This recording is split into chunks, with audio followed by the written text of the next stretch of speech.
What's up, everyone? I am Ryan Wolt, and welcome to Week 2 of the Roast West Coast podcast, all about coffee, presented by Owl Podcasts. I'm just thrilled to be bringing this first season to you. I love coffee. I love getting inspired by the entrepreneurs and innovators making things happen in the coffee industry today. Throughout Season 1 of this show, I'll be sharing the stories of some of the very best coffee roasters in the hyper-local community of North County, San Diego. This week, I may be even more thrilled because I survived Week 1.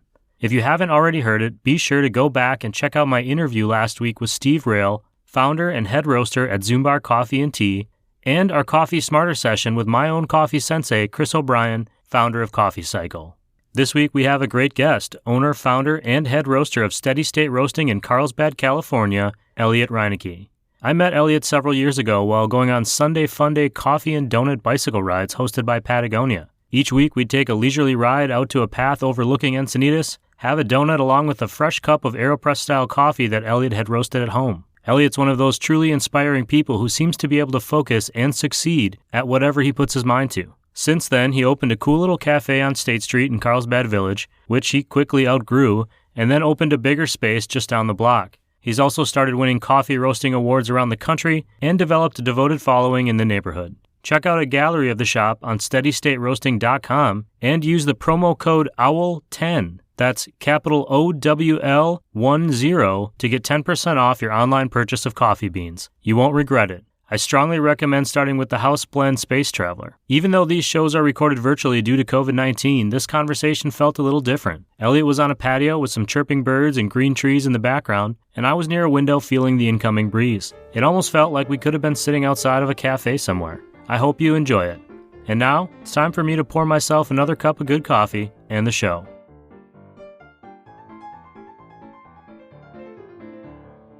Welcome, and thanks for joining me on the Roast West Coast podcast. Yeah, of course. You are the founder and lead roaster of Steady State Roasting, Carlsbad. But I know that before coffee, you were a professional cyclocross mountain biker, surfer, board builder. What got you into the coffee game in the first place? And at what point were you inspired to say, this is more than just something I'm enjoying, I'm going to make a career out of it? The career part just kind of came organically, if you would. I went and stayed with some friends in Vermont. We were going to a mountain bike race, and I brought them some locally roasted coffee from San Diego. And my friend's wife managed a few cafes out there, and they used Barrington Roasters, who's one of the first good third wave roasters, if you would. This was probably 7-8 years ago. And the next morning they were making coffee, and I'm like, oh, cool, are you guys brewing the coffee that I brought? And they're like, no, actually, you can hang on to that, for your travels. They didn't even want it. And I was like, oh, why? And they're like, well, smell the coffee, just a bag of our coffee. And it smelled like blueberries and kind of floral. And they're like, and smell the bag that you brought. And it smelled like an ashtray. And I just always loved, until that point, drinking coffee, the whole kind of the ceremony of it, if you would, and the energy wise, and for being active and doing stuff outdoors, I just always enjoyed it. It wasn't really till that point where I thought it could be kind of different. I didn't really know that.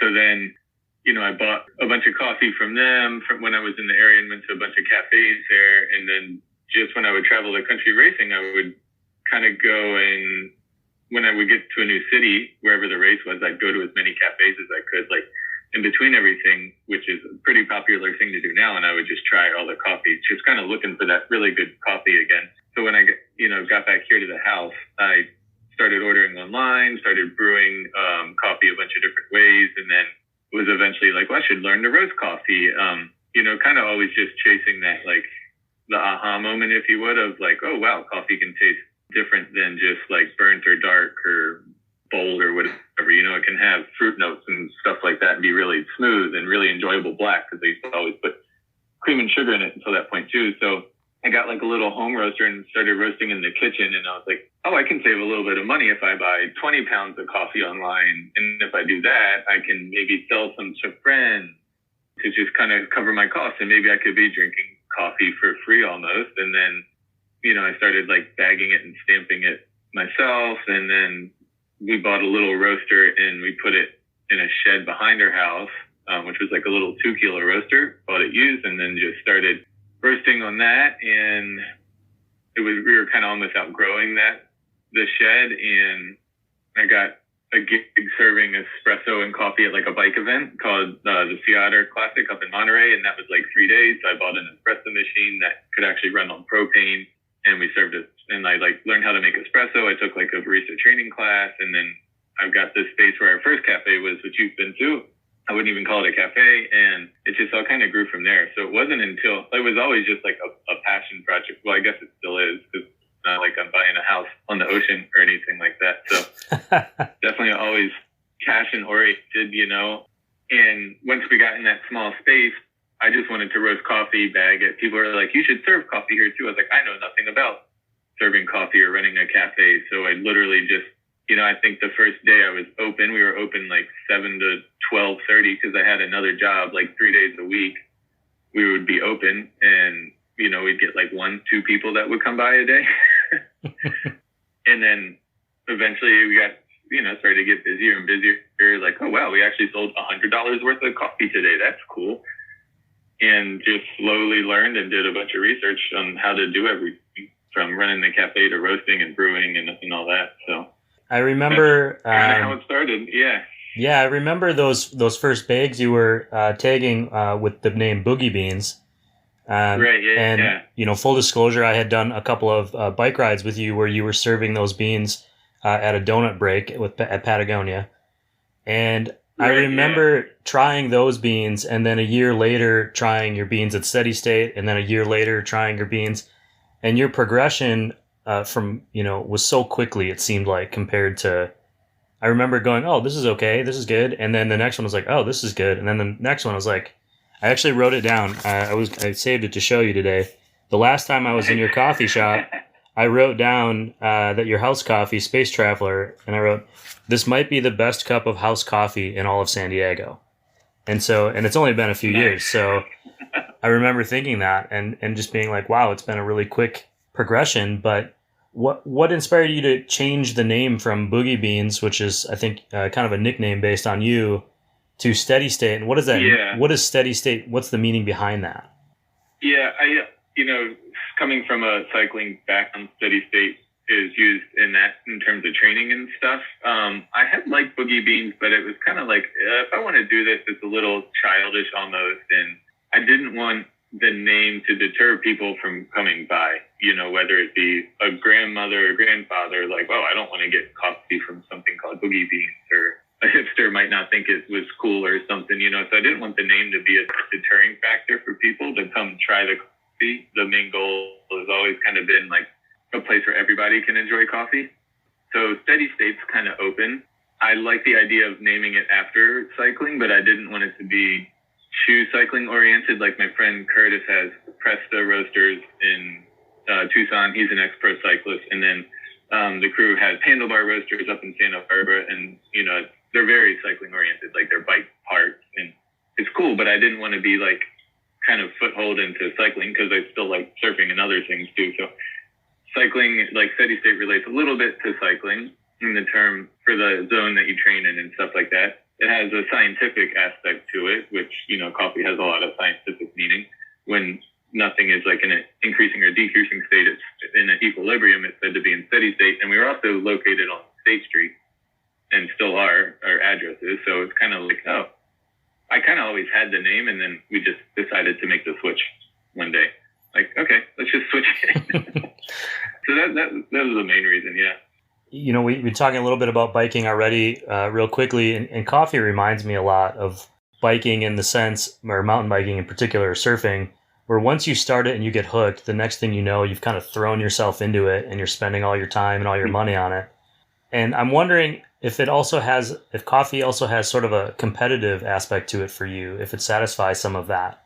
You know, I know you compete in certain coffee contests, but just with your background as an athlete, if there's any of that for you on a mental level or on a growth level. Yeah, no, I think I'm actually not a competitive person that much, really. Honestly, it's probably why I was never actually good at mountain biking. Like, I'd be like, oh, you're my friend. Yeah, we're doing so well. You can beat me. I don't really care. You know, I think I'm almost competitive in a nature to assure me that what I'm doing is good in a sense, you know? Like, that's the reason I kind of do the coffee competitions, because you kind of want to know from a judge, like a professional panel, like what you're doing, how it stacks up in their quote unquote professional eyes in the coffee community. That's kind of why I did that. It's not really like I want to be the best. It's like I want to know how we're doing in other people's eyes, and just to kind of size everything up, because I might like it, but you can be very biased if you're doing your own thing, you know? I'm sure it's kind of the same thing. A lot of home brewers, like you said, it starts out as a passion, and you just kind of fall right into the trap of wanting to do more and more and learning and learn and learn. So it's not really, I would say it's not really like a thing to satisfy competitiveness. It's almost a justification of what we're doing is on the right track of what we want to be, you know? Sure. Was there a point where that feedback started switching for you from like, I'm being nice to you because you're my friend, to like, oh no, like I'm actively seeking out your coffee and enjoying it? When you're doing it, you learn who your real friends, like your good friends are. Not real friends, because real friends, but your good friends, they'll be like, hey, this is not good. And you're like, oh, thank you for letting me know. Where like, all your other friends, they're like, oh, I love what you're doing. It's so great. And it could be the worst cup of coffee they've ever had, but they would never tell you because they're your friend. And they're like, yeah, I love what you're doing. It's great. It's the worst cup of coffee I ever had, but keep on doing it, So it's good to have like those 5 people that would say, hey, this is weird, something's off. And I still have some friends that do that now, that are pretty good at brewing coffee at home and letting me know what's going on. Like, hey, did you mess this roast up? And it's like, well, let me go back and look. And, maybe something weird happened. Maybe they got the wrong coffee was put in a bag. You never know what could happen. But it's always good to have people like that to kind of keep you in check and keep everything real. When you have kind of a house blend, there's a consistency that people expect too. And that can be difficult when, beans are a continually evolving organic item. It's not something that, right. That you just buy from a store and it stays the same until you use it. Hey everyone, I'll be right back with the second half of my conversation with Elliot Reinecke. But first, some words about Emmy and Lil Fine Jewelry. Handcrafted, one-of-a-kind necklaces, earrings, bracelets, and some super cool copper fire pieces are available at emmyandlil.com now. Or check out their Facebook shop. Just search for Emmy and Lil or check out the links in our show notes. And if you're enjoying this podcast, check out roastwestcoast.com. You'll find more coffee content, including show transcripts, recaps, and promotions. Please consider subscribing to the bonus content, which directly supports the creation of this show and future shows. A special thanks to Ryan Bradford for being a supporter and being a great writer whose Awkward SD newsletter is always a welcome sight in my own inbox. You can find it at awkwardsd.substack.com. And now, back to the show. I know you were in Brazil recently, right before the coronavirus hit, I believe, visiting farms. How has that changed, or how is like finding your own beans and sourcing been something you've gotten into? Yeah, it's been really a big game changer for us. We started doing that like 3.5 years ago. Just going, you don't really know until you've been there, like how many different variances and different things that can affect the outcome of coffee. They affect the price, the quality, the consistency. I mean, it varies just so much. And until you can actually go there and you can go to a bunch of farms and see how everybody's doing their coffee picking and their processing and everything, you don't really have an understanding, And then there's all kinds of other aspects that affect your buying decision, like, are they removing rainforest to plant coffee trees? Like, is that good? Are they using herbicides or pesticides that are going down into the water that are ruining other people's lives? Like, I don't want to buy coffee from that. That's not what we want anyone to really be doing, There's so many different things that affect the taste and everything. It's really hard. And like you were talking about, creating a seasonal or a year-round staple blend is difficult to do from a buying perspective too, because usually if it's a blend, you want to keep it on the lower price side. So you need to find something that is like high quality, consistent. You can buy year-round, year after year at the same price, So getting to know the farmers and like talking to them, telling them what you need, then they know what they can kind of grow. And then when the harvest starts happening, they know, okay, I need these 30 bags for steady state at this price point and in this taste profile. And once you get to have that relationship, it's great because you can rely on them, they rely on you. And even though it's just like a handshake and there's really no I mean, a lot of times, sometimes you do have like, you sign contracts and everything, but it's just, I mean, you're, thousands of miles away. And now during the pandemic, we can't really go there, but I talk to all of our farmers on WhatsApp and say, hey, I'm asking how they're doing. How's the harvest? What taste profiles do we have? Can we do this taste profile again? And seeing how it is, because a lot of times they could have a drought, they could have too much rain, the harvest could be late, they could have a lot of weird fermentation, they could lose like half of their crop, they could have borer beetle infestation, they could have rust leaf attack, like so many things can happen. So many variables that I just don't think about when I'm like making a cup of coffee at home or I'm buying a cup of beans and I'm going, well, I don't know, I paid this much money, it better be good, and not thinking about all the things that it took to get there. It had that bean had to go through this process and through so many hands before it got to you and eventually to me. Yeah, right. I think one of the biggest bummers for the coffee industry, not a bummer really, but compared to like wine and beer and everything, is we still rely on on people that don't really know much about coffee to go home and make the coffee, to then be the judge, if you would, about everything. Like, that's kind of the nice thing I like about like cold brew cans and things like that. It's like, this is what we think is best representative of this coffee. Here in a can, ready for you to drink. So it's still so crazy. It's still so crazy to me. Like, it goes through all those hands to get here, and then we just get it out there in the world and hope that somebody does a good job.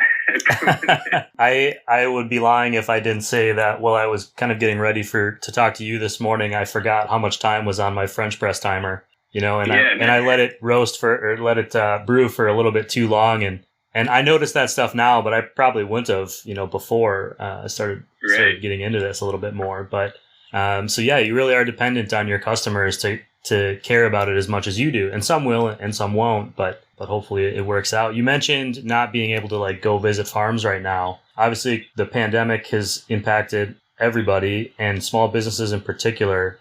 How has it impacted you guys? How have you adapted and adjusted? What are you guys doing to manage?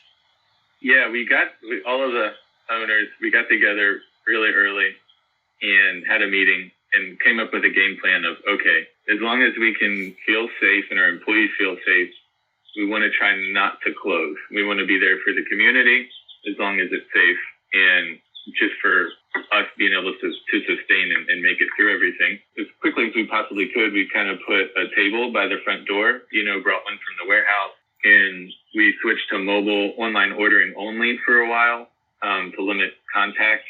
We just like adapted. Like every day you would wake up and or the night before you would read, or watch the press release, and you'd see, okay, now tomorrow we have to do this. And, I'm in there the next day, like getting an online ordering app going so that everything goes. And it's kind of been interesting. We've streamlined a lot of the ordering. We now still offer mobile ordering. We put like kitchen display screens up. Everything's kind of like electronically integrated now. So it's easier for the baristas.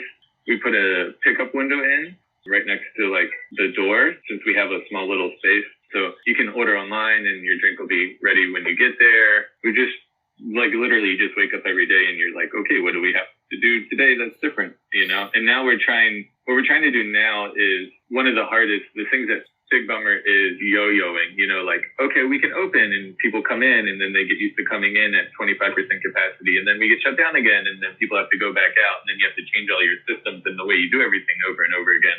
So we're literally just going to stick to what we're doing as long as we can until we feel it's super safe to reopen, because I'm sure our sales have definitely dropped, as everybody's has, and it's literally just kind of trying to make it to the end of this and hope for the better and see what happens on the other side, We're kind of lucky because we have a great community here, and I think we never have a good location. Majority of our customers are local. We don't really rely on tourists, so it's really cool, especially the early parts of the pandemic, to see like everybody came together and they were there to support us, and we were there helping them out, as much as we could. So it's been an interesting last 6 months, 8 months, that's for sure. Some good things and some bad things. Yeah, I've heard from a lot of people who said that like being able to get a cup of coffee was something, especially in the beginning, that made them feel normal, when so many things were changing. And we're all sort of getting used to this pandemic lifestyle now, but I still think that that's one of those things that people really cherish. Entering the holiday season, Do you guys have any plans coming up for like holiday stuff or ways that people can support you or buy coffee as a gift or anything like that we should know about? Yeah, we're going to launch a new website very soon.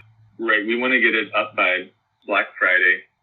That's our goal. We're going to have 2 subscription services on there. One that's going to be kind of like your daily driver that we can recur as often as you like. And it's going to be all of our staple coffees that are offered year round. And then we're going to have a special one that's going to be called something like Roaster Select, Roaster's Choice, or Barista's Choice, where it's going to be all of our harder to source, harder to find, higher end, if you would, coffees that are really unique that are going to be released once a month. And that's what we're really been working on the last couple months. We're going to have some more swag and stuff. We did some really cool tie-dye shirts by a local guy. We only did 30, and we're going to do that again before the holidays too. They're all unique, and we number them, and you have to pick them on Instagram or claim it or come by and get it. On the weekends, we're actually allowed to take over the car park some, so we can actually put like 20 chairs out there. So if everyone wants to kill some time on the weekends or come hang out with friends, you can come out and everything's modular. So you can move the chairs and little stools around and everything to kind of make do. And that's about it, really. We'll have probably like another, during the holidays too, like a coffee sampler pack, that make good gifts or make it fun to just brew coffee while you have some downtime over the holidays. Awesome. Yeah. Well, I'm gonna finish up this session here with 2 questions. One, just anything else you want listeners to know about kind of steady state roasting or the story of steady state, or just in general what you guys are doing. And 2, the easiest one, I hope, is on days when you're not working, what style of coffee are you drinking? Days when I'm not working, usually we make an AeroPress every morning. I'll give you the recipe. It's a staple, 15 grams of coffee, fill the AeroPress all the way up with 210-degree water with a 30-second bloom. Let it steep for 2 minutes, no longer 1 paper filter, and press it, and that's it. But I, too, like you today, I was cooking eggs and butter and toast and everything, and let my AeroPress steep for like 5 or 6 minutes or something.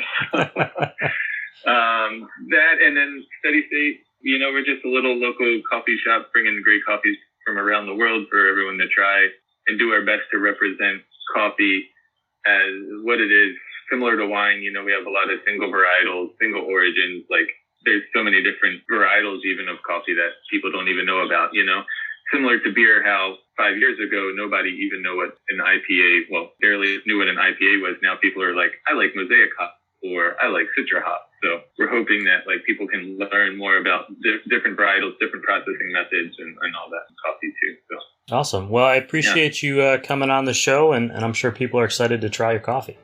Yeah, man. Thanks, Ryan. Thanks for always being a fan.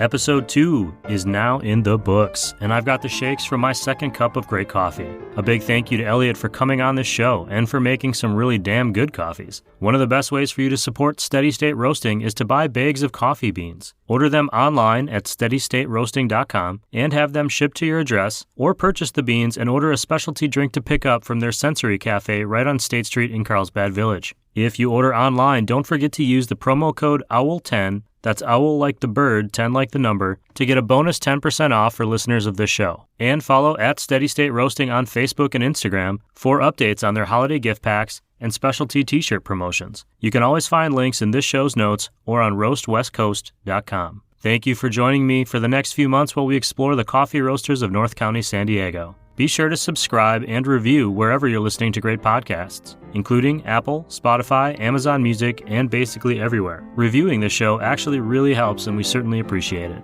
Later this week, Chris O'Brien, founder of Coffee Cycle, will be back to help us get coffee smarter.